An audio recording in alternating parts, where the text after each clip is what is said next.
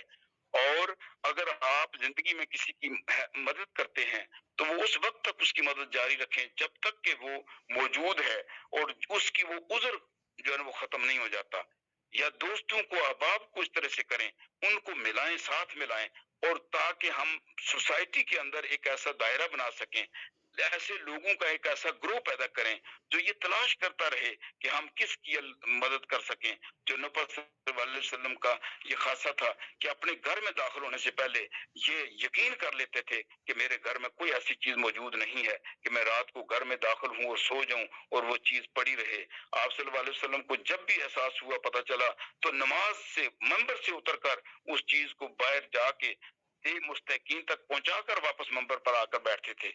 تو رب کریم ہمیں توفیق دے کہ ہم آپ صلی اللہ علیہ وسلم کی تعلیمات کے اوپر عمل کر سکیں، قرآن پاک کو درست معنی میں، درست پرسپیکٹو میں سمجھ سکیں اور اس کو اپنی زندگی میں عملی طور پر لاگو کر سکیں، اور ہم دوسروں کے اسی طرح کام آئیں جس طرح نبی صلی اللہ علیہ وسلم شفقت فرمایا کرتے تھے. تو رب کریم ہم سب کو جزائے خیر دے اور ہماری زبان کی لغزشوں کو معاف کرے اور ہماری زبان کی گروں کو کھول دے اور ہمیں سب کے لیے اچھا بنا دے اور ہم سب کے ہاتھوں کو اوپر والا ہاتھ بنا دے کہ رب کریم کو اوپر والا ہاتھ پسند ہے. تو اسی دعا کے ساتھ اجازت چاہتا ہوں. جزاک اللہ، اللہ خیر.